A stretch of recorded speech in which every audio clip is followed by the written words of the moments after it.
अफ़गान तालिबान ऐं भारतीय सरपरस्ती हेठि फितनल ख़वारिज जो 11 ऐं 12 अक्टूबर जी विच वारी राति पाक अफ़गान सरहद ते हमिलो। ISPR मूजिबि पाक फ़ौज सरहदी पट्टी ते असराइतो ऐं फ़ैसिलाइतो जवाबु ॾिनो। तालिबान ऐं ख़्वारिजनि खे संगीन जानी नुक़सानु पहुतो।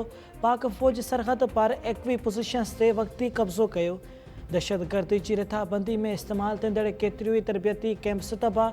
दुश्मन सां चकरनि दौरान पाक फ़ौज जे 23 जवाननि शहादत माणी। 29 सिपाही ज़ख़्मी थिया। 200 खां वधीक तालिबान ऐं उन्हनि सां वाॻियल दहशतगर्द मारिजी विया। मारिजी वियलनि में फितनल ख़वारिज, फितनल हिंदुस्तान ऐं दाइश सां वाॻियल अंसर शामिल। पाक फ़ौज जी जवाबी कार्रवाई में तालिबान चौकियुनि, कैंप्स, हेडक्वार्टर्स ऐं दहशतगर्द सपोर्ट जे इंफ्रास्ट्रक्चर खे वॾो नुक़सानु पहुतो। पाक फ़ौज पंहिंजे अवाम जे जान ऐं माल, मुल्की दिफ़ा ऐं मुल्की सालिमियत जे तहफ़ुज़ लाइ हर वक़्तु तयारु आहे। अफ़गान सरज़मीन जी दहशतगर्दी लाइ इस्तेमाल खे बर्दाश्त न कयो वेंदो, पाक फ़ौज वाज़े करे छॾियो। ISPR चयो आहे त चिर ॼाणींदड़ अगराई तालिबान जे परॾेही वज़ीर जे भारतीय दौरे दौरान कई वई। भारत खे ख़िते में दहशतगर्दी जो सभ खां वॾो सहूलियतकार क़रार ॾियूं था। तालिबान हुकूमत दहशतगर्दनि खे फ़ौरी ख़तमु करे पंहिंजी सरज़मीन ते मौजूदु फितनल ख़वारिज जो ख़ात्मो करे। फितनल हिंदुस्तान ऐं दाइश जहिड़नि दहशतगर्द ग्रुपनि खे बि फ़ौरी क़दम खणी ख़तमु कयो वञे। पाकिस्तान जो अवाम तामीरी सिफ़रतकारी ऐं ॻाल्हियुनि जी तरजीह ॾिए थो।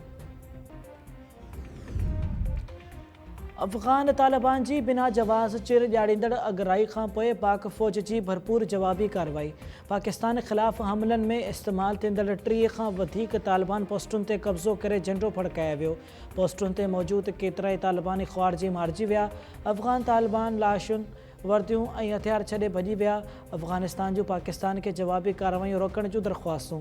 सिक्योरिटी फोर्सिस ॾखण वज़ीरिस्तान, अंगोराडा, चित्राल, बाजोड़ ऐं कुरम एजेंसी में अफ़गान तालिबान जी पोस्टुनि खे निशानो बणायो। तालिबान जूं मनोजबा कैंप, बिलाटिन हेडक्वार्टर्स, कैंप 2 ऐं कैंप 3 तबाह। पाक फ़ौज तरफ़ां आर्टिलरी टैंक्स ऐं गरन हथियारनि जो इस्तेमालु।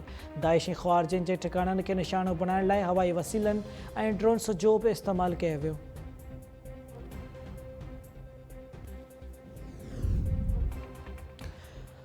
पाक अफ़गान सरहद ते तालिबान जी जारियत बाद पाकिस्तान जे मुंहुं तोड़ जवाबी कार्रवाई जा नवां फुटेज साम्हूं अची विया।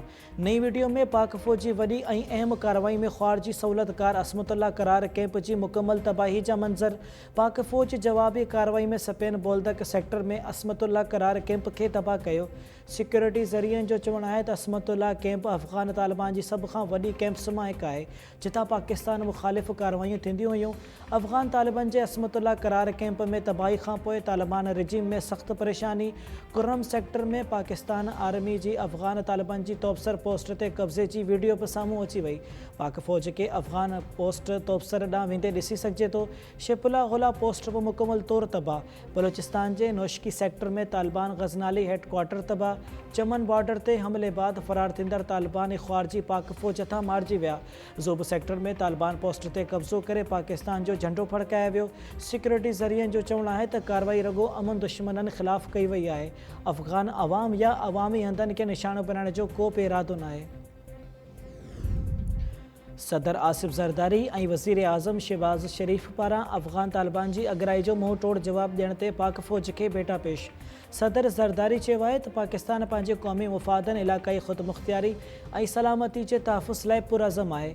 अफ़गान तालिबान क़यादत पाकिस्तान मुख़ालिफ़ दहशतगर्द अंसरनि जे ख़ात्मे लाइ अमली क़दम खणे।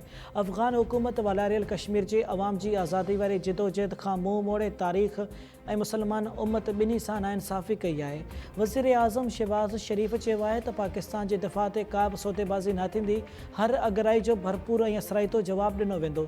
दहशतगर्द तंज़ीमुनि खे अफ़गानिस्तान में मौजूदु अंसरनि जी हिमायत हासिलु आहे। पाक फ़ौज सदाईं हर क़िस्म जी ॿाहिरीं जारियत जो मुंहुं तोड़ जवाबु ॾिनो आहे।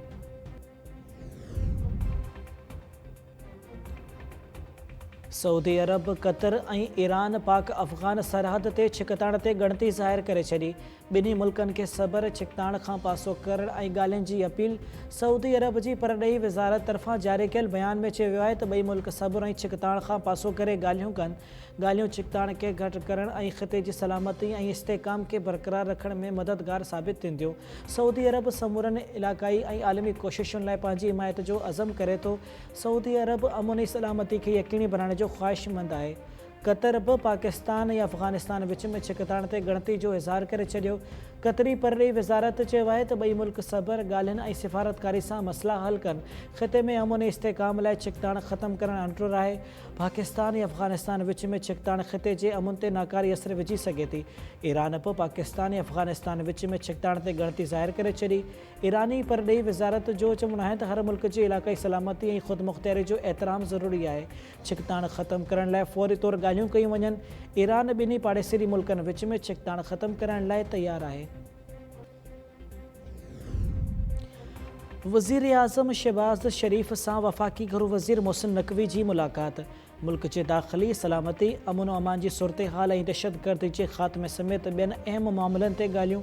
मोहसिन नक़वी शहबाज़ शरीफ़ खे मुल्क में अमन अमान जी मजमूई सूरत हाल ऐं घरू वज़ारत जे क़दमनि खां आगाह कयो। वज़ीर आज़म घरू वज़ारत जे क़दमनि जी वाखाण कंदे हिदायत कई त शहरनि जे जान ऐं माल जे तहफ़ुज़ खे यक़ीनी बणायो वञे।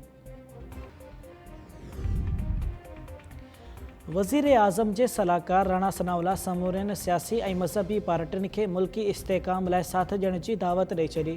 फैसलाबाद में मीडिया सां ॻाल्हाईंदे राणा सनाउल्ला चयो त पाकिस्तान खे घरू इस्तेहकाम जी सभ खां पहिरियां ज़रूरत आहे। हथियारबंद फ़ौज जा बहादुर ऑफिसर ऐं जवान पाकिस्तान जे दिफ़ा लाइ पंहिंजूं जानियूं क़ुर्बान करे रहिया आहिनि। मौजूदा हालतुनि में मुल्की सियासी ऐं मज़हबी क़यादत खे इतिहाद जो मुज़ाहिरो करणो पवंदो। समूरनि सियासी जमातुनि खे मिसाक़ इस्तेहकाम पाकिस्तान जी दावत ॾिनी आहे। असांजो साथ ॾिनो वञे।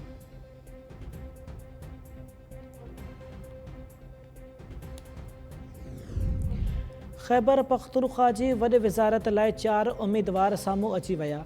PTI तरफ़ां सुहेल आफ़रीदी जा नामज़दगी काग़ज़ जमा। मुस्लिम लीग नवाज़ जे सरदार शाहजहां, पीपल्स पार्टी जे अरबाब ज़रक़ ऐं JUI जे मौलाना लुत्फ़ुर रहमान नामज़दगी काग़ज़ जमा कराया। वॾे वज़ीर जी चूंड लाइ KP असेंबली जो इजलास सुभाणे सुबुह जो 10 वॻे थींदो। तहरीक इंसाफ़ अली अमीन गंडापुर जी जाइ ते सुहेल आफ़रीदी खे नओं वॾो वज़ीर नामज़द कयो आहे। PTI जे पार्लियामानी पार्टी जे इजलास में सुहेल आफ़रीदी खे कामयाबु करण जी हिकमत अमली तयारु।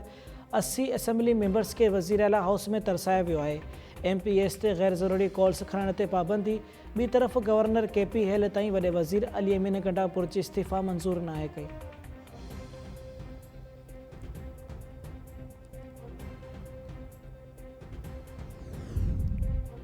सिंध में 1 महीने लाइ कलम 144 लागू। मुज़ाहिरनि रैलियुनि ऐं गॾिजाणियुनि ते पाबंदी हूंदी। घरू वज़ारत तरफ़ां जारी कयल नोटिफिकेशन में चयो वियो आहे त 5 खां वधीक माण्हुनि जे गॾु थियण ते पाबंदी हूंदी। अमन अमान बरक़रार रखण ऐं अवाम जे तहफ़ुज़ लाइ सॼे सूबे में कलम 144 लागू कयो वियो आहे। भंज कड़ी कंदड़नि ख़िलाफ़ कार्रवाई कई वेंदी।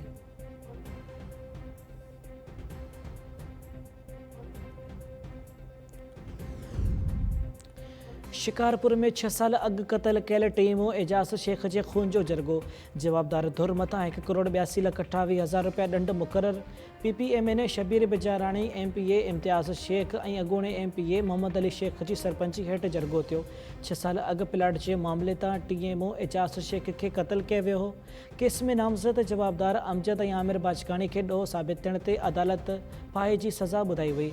जरगे दौरान TMO एजाज़ शेख जी खून बहा 98,28,000, कार जो नुक़सानु 25 लख ऐं कोर्ट ख़र्च 25 लख रुपया मुक़ररु कयो वियो। हिकु ॼणे खे ज़ख़्मी करण जो ॾंड 24 लख रुपया मुक़ररु। मजमूई तौरु 1,82,28,000 रुपया ॾंड मुक़ररु कयो वियो। ऐं भिटशाह में दरसी किताब शागिर्दनि खे ॾियण बदिरां विकिरो थियण जो इंकशाफ़।